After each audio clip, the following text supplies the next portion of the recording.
Hello friends, welcome to my channel easy cooking. दोस्तों, आज मैं बना रही हूँ मूंग दाल की कचौड़ी।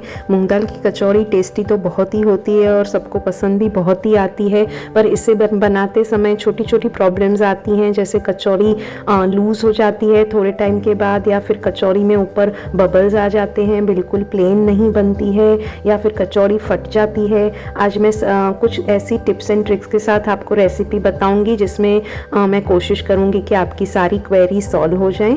आइए शुरू करें।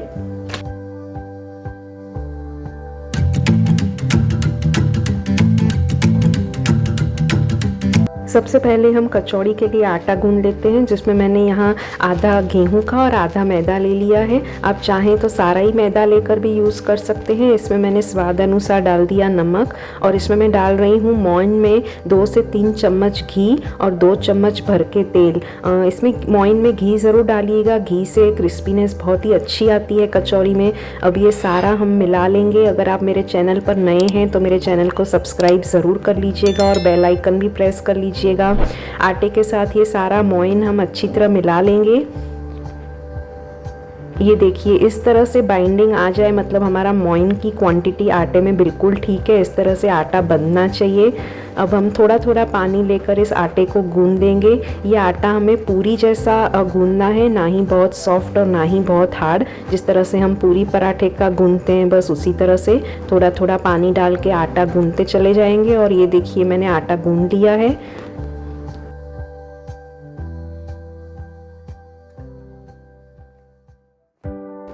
अब मैं थोड़ा सा ऑयल ले लूँगी बर्तन में, और ये आटे को मैं ऑयल से थोड़ा सा कोट करके रख दूँगी। इस तरह करने से हमारा आटा सूखेगा नहीं। आप ऐसे भी कर सकते हैं, और आप इस पर गीला कपड़ा लपेट के रख देंगे तो भी आटा सूखेगा नहीं। मैदे की वजह से इसके सूखने के चांसेस ज़्यादा होते हैं, और उसके बाद अगर सूख जाएगा तो हमारी कचौड़ी फूलेगी नहीं। बस इस तरह से हम इसे अच्छी तरह ऑयल से कोट करके हम इसे ढक के आधे पौने घंटे के लिए रख देंगे। तब तक हम एक मसाला बना लेते हैं, जिसमें मैंने ली है 1 चम्मच भर के पूरा धनिया, 1 चम्मच सौंफ, 1 चम्मच जीरा और थोड़ी सी काली मिर्च, और इसे हम कोर्स ग्राइंड कर लेंगे। बहुत बारीक मत कर दीजिएगा। देखिए, इस तरह से मोटा मोटा ग्राइंड करना है। मोटा ग्राइंड करने से इसका फ्लेवर बहुत ही अच्छा आता है। ये मैंने मूंग दाल ली है। ये मूंग दाल मैंने 1.5 कप लिया है, और इसे मैंने 1 घंटा भिगो के रख दी थी। इसे ज़्यादा नहीं भिगोना है, और भिगोने के बाद 1 घंटे बाद आप इसे इस तरह इस छन्नी में निकाल के अच्छी तरह पानी निकाल दीजिएगा। पानी इसमें बिल्कुल नहीं रहना चाहिए, और इसका रीज़न ये है दोस्तों कि हमें ये मूंग दाल पीसनी है, और बहुत ही ड्राई होगी तो ही उसे मोटा मोटा पीसना है। अगर उसमें पानी होगा तो वो पीसने में पेस्ट बन जाएगी। हमें पेस्ट नहीं करनी है, मोटी मोटी रखनी है। और इस तरह मिक्सर जार में देखिए, मैं 2-2, 3-3 चम्मच लेकर मैं इसे पीस रही हूँ। अगर आप इसे कम कम लेकर पीसेंगे तो ये अच्छी तरह से पिसेगी, मतलब नहीं तो अगर ज़्यादा लेंगे तो नीचे की पेस्ट बन जाती है और ऊपर से मोटा मोटा दिखता है हमको। ये देखिए, इस तरह से अगर पूरी पूरी मूंग दाल थोड़ी रह भी जाती है तो कोई बात नहीं। ये हम थोड़ा थोड़ा 2-3 चम्मच लेकर इस तरह से हम सारी ये मूंग दाल पीस लेंगे। ये देखिए, इस तरह से बिल्कुल ड्राई होनी चाहिए और इस तरह से मोटी मोटी होनी चाहिए। मैंने सारी मूंग दाल थोड़ी थोड़ी करके पीस ली है। अब हम कचौड़ी की फिलिंग रेडी करेंगे, जिसके लिए मैंने एक पैन ले लिया है। उसमें मैंने ले लिया है तेल। तेल गरम होने पर मैंने जो मसाला हमने पीस के रखा था वो डाल दिया। उसे अच्छी तरह सेक लीजिए। मसाले में से खुशबू आने लगे तब तक ही सेकना है, ज़्यादा मत सेकिएगा, नहीं तो मसाला जल जाएगा।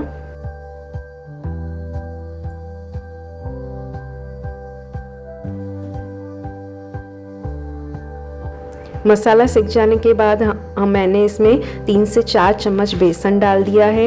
बेसन डालने के 2 फ़ायदे होते हैं। एक तो बेसन से इसका टेस्ट बहुत ही अच्छा हो जाता है, और हमारी फिलिंग में बहुत अच्छी बाइंडिंग आ जाती है। बेसन को भी अच्छी तरह सेक लेंगे। ये सारी प्रोसेस में आपको गैस बिल्कुल लो रखना है, बिल्कुल भी गैस फास्ट मत कीजिएगा। इसको हिला हिला कर बेसन को आपको अच्छी तरह सेकना है। बेसन सिक जाएगा तो बेसन में से भी अच्छी खुशबू आने लगेगी। बेसन सिक जाने पर जो हमने दाल पीस के रखी थी वो सारी दाल इसमें डाल देंगे। अब यहाँ से आपका काम मेहनत वाला जो है, पेशेंस वाला, वो शुरू होगा। ये दाल को हमें बिल्कुल लो फ्लेम पर हिलाते हिलाते हमें सेकना है, बिल्कुल भी इसे बीच में छोड़ना नहीं है। और शुरू नहीं तो ये बीच बहुत ही चिपक जाएगी, थोड़ी बहुत तो चिपकेगी दोस्तों शुरू में, वो आप बिल्कुल भी चिंता मत कीजिएगा, आप हिलाते रहिए। इसे सेकने में 10 से 12 मिनट आराम से लग जाएंगे।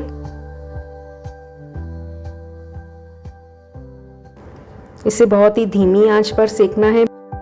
पहले आपको लगेगा जैसे दाल गोला बनती जा रही है और बहुत ही चिपक रही है, पर जैसे जैसे दाल सिकने लगेगी वैसे वैसे वो ड्राई होने लगेगी और उसके बाद इसका चिपकना भी कम होता चला जाएगा।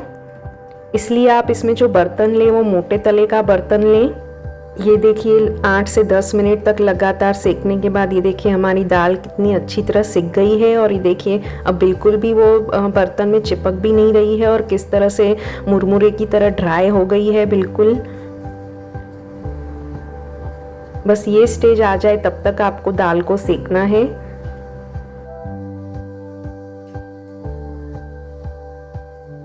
अब हम इसमें सारे जो मसाले हमें डालने हैं फिलिंग में वो डाल देंगे, जिसमें सबसे पहले मैंने डाल दिया नमक, थोड़ी सी हल्दी, लाल मिर्च, थोड़ी सी शक्कर डाल दूंगी मैं इसमें और थोड़ा सा आमचूर पाउडर। हमें ये फिलिंग मीठी नहीं करनी है पर खट्टी मीठी करनी है, इसलिए आमचूर और शक्कर को बैलेंस करना है। और उसके बाद मैंने इसमें डाल दिया गरम मसाला और इन सारी चीज़ों को अच्छी तरह मिला लेंगे। इसमें मैं दोस्तों 2 चीज़ें मैंने और डाली थी जो मैं रिकॉर्ड करना भूल गई हूँ। एक डालनी है हींग, जो इस फिलिंग का बहुत ही बेसिक, बहुत ही इम्पॉर्टेंट इंग्रेडिएंट है, और एक डालना है काला नमक। हींग बिल्कुल मत भूलिएगा, और हींग हमें ऊपर से डालनी है, अंदर तेल में नहीं डालनी है। अब हमारी फिलिंग भी रेडी है, हमारा आटा भी सेट हो गया है। अब हम कचौड़ी बना लेते हैं। मैंने आटे को एक बार फिर मसल दिया और उसकी हम ऐसे लोइयां बना लेंगे। सबसे पहले बहुत छोटी लोई नहीं और बहुत बड़ी लोई नहीं, मीडियम साइज़ की लोइयां बनानी है।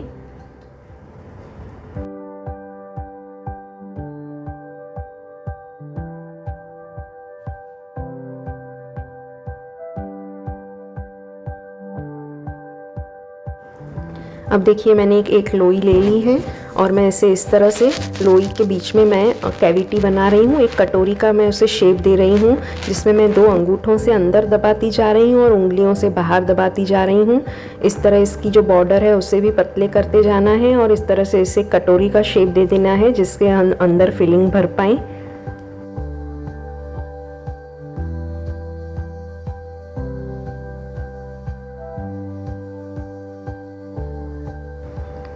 ये देखिए हमारा ये कटोरी का शेप रेडी है। अब मैं इसमें 2 चम्मच फिलिंग भर दूंगी और इसे अच्छी तरह मैं ऊपर से पैक कर लूँगी।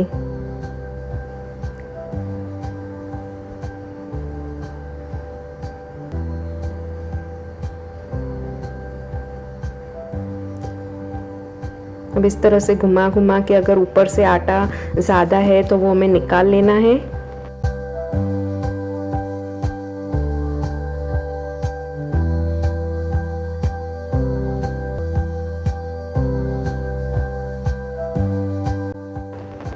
और इस तरह से पैक करने के बाद दोस्तों हमें इसे बेलना नहीं है, हमें इसे हाथ से ही इस तरह शेप देते चले जाना है और इसे पतला कर देना है। पहले हम इसे अंगूठे से दबा दबा कर इसकी बॉर्डर्स पतली कर लेंगे और इसे थोड़ा सा बड़ा कर लेंगे। बीच से चारों तरफ से जहाँ से आपको लगे कि ये मोटी है वहाँ से आप इसे दबा दबा कर इसे शेप देते चले जाइए, राउंड शेप। और उसके बाद आप अगर चाहें तो आप उसे हथेली की मदद से भी आप इसे इस तरह से शेप दे सकते हैं। हथेली से आप इसे दबा दबा के भी गोल शेप दे सकते हैं। जिस तरह से आपको सूट हो उस तरह से आप कीजिएगा।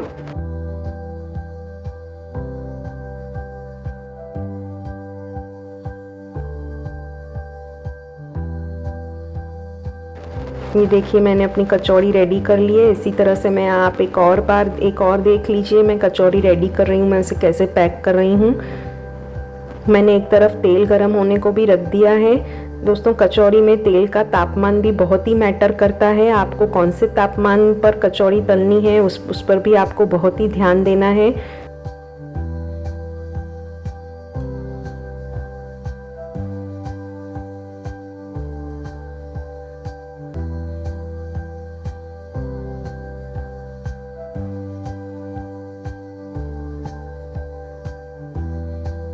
ये देखिए, ये कचौड़ी मैं आपको दिखा रही हूँ कि कैसे मैंने हथेली की मदद से ही इसे बड़ी की है।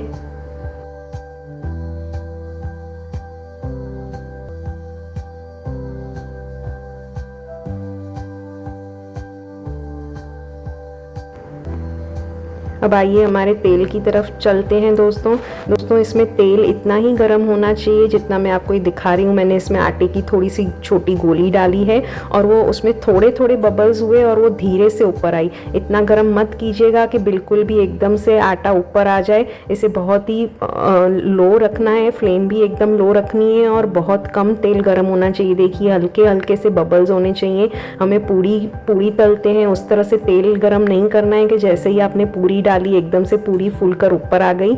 हल्के हल्के से अपने आप ही ये कचौड़ी फूलेगी और ऊपर आएगी। तेल का तापमान ज़्यादा मत रखिएगा और उसके बाद पूरे टाइम इसका फ्लेम इसकी लो ही रखनी है। और इससे क्या फ़ायदा होता है दोस्तों, जो आप हमेशा कचौड़ी में सबकी ये कंप्लेंट रहती है कि कचौड़ी के ऊपर बबल्स आ जाते हैं। वैसे तो कचौड़ी में बबल्स नहीं होते हैं, एकदम फ्लैट आउटर लेयर होता है उसका। दोस्तों, अगर आप इस तरह से इसे लो फ्लेम पर कचौड़ी डालेंगे और लो फ्लेम पर तलेंगे तो इसका ऊपर का लेयर फ्लैट रहेगा। वो हल्की हल्की सी जो पपड़ियाँ फूलने लगती हैं वो नहीं होंगी। देखिए हमारी कचौड़ी कैसे फूल गई है। इसे मैं उलट देती हूँ। ये देखिए कितनी बढ़िया फूल गई है। आप ये 2-3 चीज़ों का ध्यान रखिएगा दोस्तों, जैसे ये तेल का तापमान है, कचौड़ी कैसे पैक करनी है, आटा किस तरह गूंदना है, फिलिंग किस तरह बनानी है। 3-4 चीज़ों में कुछ बारीकियाँ ऐसी होती हैं, आप ध्यान रखेंगे तो आपकी कचौड़ी परफेक्ट बनेगी। ये देखिए कितना बढ़िया कलर आया है। इसे मैंने निकाल ली है और मैंने 2 कचौड़ी और डाल दी है। अब दोस्तों, आप जब फर्स्ट बैच तलते हैं तो वो तलने के बाद तेल काफ़ी गर्म हो जाता है। जो दूसरी कचौड़ी की बैच के लिए वो तेल का तापमान ज़्यादा होता है। तो आप इसमें ये काम कीजिएगा कि जब आप फर्स्ट बैच कचौड़ी का तल रहे हैं तो उसे जब आप निकालने वाले हों इससे 2 मिनट पहले आप अगर गैस बंद कर देंगे तो जब तक आप दूसरा बैच उसमें डालेंगे तब तक तेल का तापमान नॉर्मल हो चुका होगा। नहीं तो आपको 2 बैच के बीच में फिर थोड़ा सा तेल ठंडा करना पड़ेगा, क्योंकि फर्स्ट बैच तलने के बाद तेल थोड़ा हमें चाहिए उससे थोड़ा ज़्यादा गर्म होता है। ये देखिए मैंने दोबारा 2 कचौड़ियाँ और तल दी हैं।